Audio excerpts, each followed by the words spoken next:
ഉണ്ടാക്കാൻ പോകുന്നത് kiwi banana smoothie ആണ്. ഇത് സമ്മർ സീസണിൽ കുടിക്കാൻ പറ്റിയ ഏറ്റവും നല്ലൊരു ഡ്രിങ്ക് ആണ്.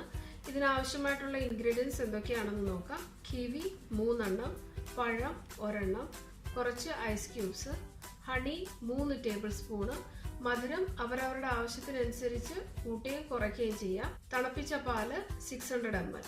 ഇനി ഇതെങ്ങനെയാണ് ഉണ്ടാക്കിയെടുക്കുന്നത് നോക്കാം. ബ്ലെൻഡറിലേക്ക് പഴം കഷ്ണങ്ങളാക്കി ഇടുക. പഴങ്ങൾ ഇട്ടതിന് ശേഷം കഷ്ണങ്ങളാക്കി വെച്ചിരിക്കുന്ന കിവി ഇടുക. ഇതിലേക്ക് ആദ്യമേ കുറച്ച് പാൽ ഒഴിച്ചിട്ട് ബ്ലെൻഡ് ചെയ്തെടുക്കുക. മുഴുവൻ പാലും ആദ്യമേ ഒഴിക്കരുത്, അടച്ചു വെച്ചിട്ട് ബ്ലെൻഡ് ചെയ്യുക. തുറന്നു നോക്കാം. ഇത് ഓൾമോസ്റ്റ് ഇപ്പം ബ്ലെൻഡ് ആയിട്ടുണ്ട്.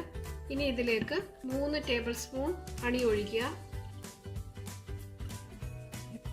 ഹണിയുടെ ടേസ്റ്റ് അവരവരുടെ ഇഷ്ടത്തിനനുസരിച്ച് കൂട്ടുകയും കുറയ്ക്കുകയും ചെയ്യുക. ഇതിലേക്ക് എടുത്തു വെച്ചിരിക്കുന്ന ഐസ് ക്യൂബ്സ് ഇടുക.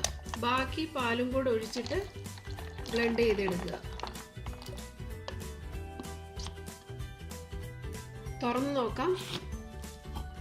നല്ലപോലെ പതഞ്ഞു വന്നിട്ടുണ്ട്. ഇനി ഇത് നമുക്ക് സെർവിംഗ് ഗ്ലാസ്സിലേക്ക് മാറ്റാം. കിവി ബനാന സ്മൂത്തി ഇപ്പോൾ റെഡി ആയിട്ടുണ്ട്. വളരെ പെട്ടെന്ന് തന്നെ ഉണ്ടാക്കിയെടുക്കാൻ പറ്റിയ ഒരു സ്മൂത്തിയാണ്. കിവിയിൽ iron contents and vitamin C contents വളരെ കൂടുതലുണ്ട്. അതുകൊണ്ട് ഇത് ആന്റി ഓക്സിഡന്റും കൂടാണ്. ഇമ്മ്യൂണിറ്റിക്ക് ഏറ്റവും നല്ലതാണ്. പ്രത്യേകിച്ചും കൊച്ചു കുട്ടികൾക്കൊക്കെ കൊടുക്കാൻ നല്ലൊരു സ്മൂത്തിയാണ്. എല്ലാവരും തന്നെ ട്രൈ ചെയ്യുക. ഇഷ്ടപ്പെട്ടുവെങ്കിൽ ഷെയർ ആൻഡ് സബ്സ്ക്രൈബ് ചെയ്യാൻ മറക്കരുത്. കമന്റ്സ് ഇടാനും മറക്കരുത്. Thank you for watching.